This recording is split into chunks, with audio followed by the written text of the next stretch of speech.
হালাল করেছেন। এবং আপনার আরেকটা বিষয় যেটা দেখলাম আমরা, মাসুক ভাই অনেক সময় লাইভ করে থাকেন, সিলেটি মাসুক আপনারা সবাই চিনেন।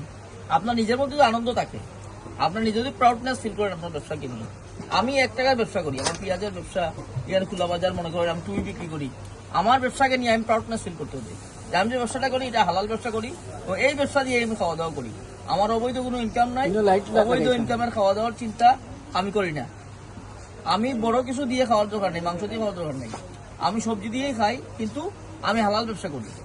প্রত্যেকটা মানুষ মরতে হবে, মরার চিন্তা যার মধ্যে আছে তার মধ্যে ব্যবসার চিন্তা আছে। আর মরার চিন্তা যার মধ্যে নাই তার মধ্যে ব্যবসার চিন্তা নাই। তার হালালে হারামে অনেক রকমের ব্যবসা আছে, সে করে খায়। তো এইখানে হালাল ব্যবসা ছাড়া হারাম ব্যবসা কিছু নাই।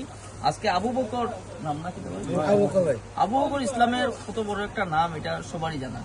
আমি মৌলানা না, আমি এটা ব্যাখ্যা দিয়ে লাভ নাই। আবু বকর স্টোরের কিতাব উপলক্ষে আজকে দোকান উদ্বোধন উপলক্ষে, দোকানের শুভ সূচনা উপলক্ষে আজকে মিষ্টি বিতরণ হলো। এই মিষ্টি যেন অনেক বড় একটা মিষ্টি হয়ে দাঁড়ায়, একদিন যেন হাজার হাজার মানুষ এই মিষ্টির উপভোগ করতে পারে। আর ওনার উত্তরাধিকারী যারা আছেন তারা যেন এই দোকান থেকে আরো বড় কোনো দোকান উদ্বোধন করেন, যেখানে হাজার হাজার মানুষ উপস্থিত থাকেন। আমরা এই কামনা করবো এবং দোকানের সফলতা কামনা করবো, ব্যবসাকে যেন আল্লাহ বরকতময় করে দেন এই কামনা করবো সবাইকে। আমি